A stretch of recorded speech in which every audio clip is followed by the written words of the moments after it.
former Michigan state legislator Rashida Tlaib is set to make history on several fronts after her primary win on Tuesday for the U.S.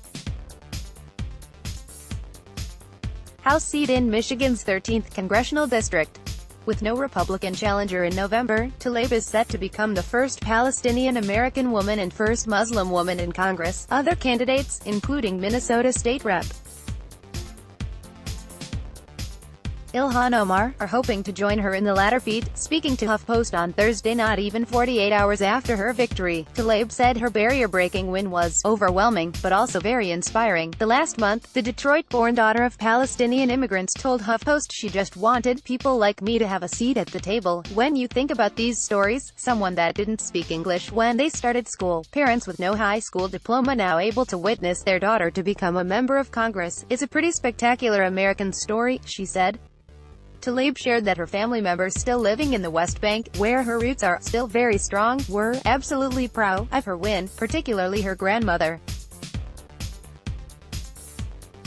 "I'm going to be a voice for them," Tlaib said, lamenting the walls and fences that separate Palestinians and Israelis, two people who have so much more in common. "I look forward to being able to humanize so many of them that have felt less than for so long," she added.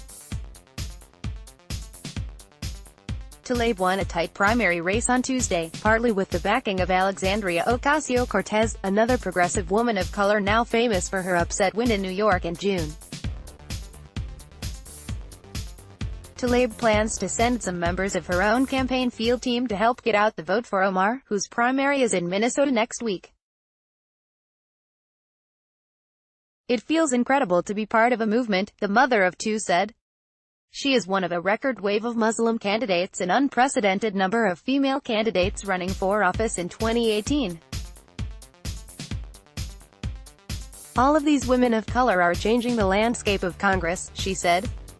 Here's more from Tlaib on what she hopes to achieve as a congresswoman. This interview has been edited for length and clarity. The 13th district wanted a fighter and they're getting one.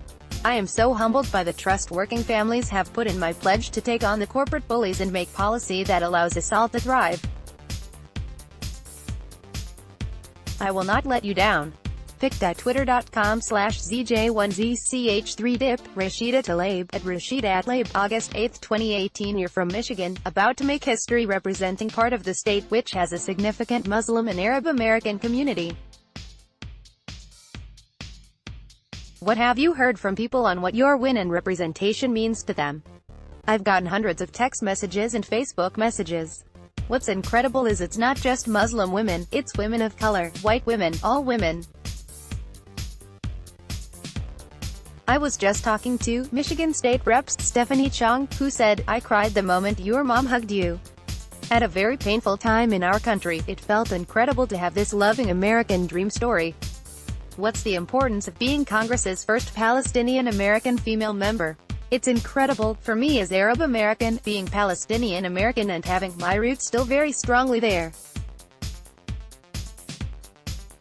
My grandmother is still there, looking from afar, just absolutely proud." She said in Arabic, "You've lifted our heads. I'm going to be someone who understands the importance that we're humanizing that issue. Last time I was there, in the West Bank, looking at the walls and fences and understanding the segregation of the two people, Palestinians and Israelis, who have so much more in common.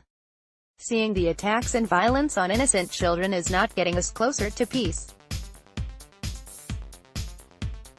Going to the beach in Tel Aviv and people getting out of the water because we got in, that kind of experience is what I bring.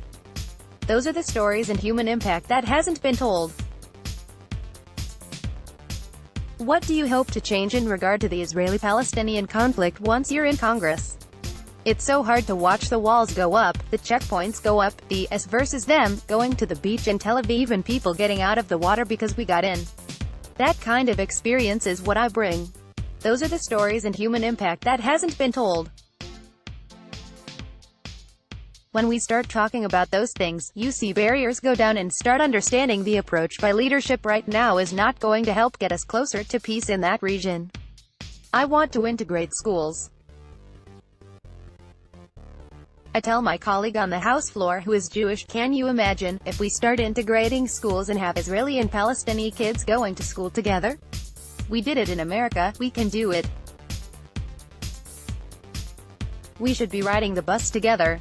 That's when everyone can live in a safe, peaceful environment. That approach is what's been missing. You're part of a growing number of candidates and politicians calling to abolish immigration and customs enforcement. What does that look like once you're in office? Defund it, and move that money toward real comprehensive immigration reform. Have you heard from fellow progressive female candidates Ocasio and Omar since your win? It's great. Alexandria Ocasio reached out right away. I spoke to her the next morning. She said, I'm here. Ilhan Omar said, I need some people power. I said, I got the right team. I'm going to try to be there for Minnesota's primary. I want to come hug her, walk with her. We just want to work. Ilhan and I are moms. We see what this Trump administration, our children are struggling with their identity, struggling to feel equal to people around them. For us, this is about that more than anything else. I can't wait to start a Moms Against Trump caucus. And I wouldn't be surprised if some of my Republican colleagues came on board. If you just had us moms get in a room, we could probably fix the awful gun crisis in our country in a few hours. Related coverage. Rashida Tlaib wins Democratic primary for Congress in Michigan. These candidates could be America's first Muslim women in Congress. Download. Do you have information you want to share with HuffPost? Here's how.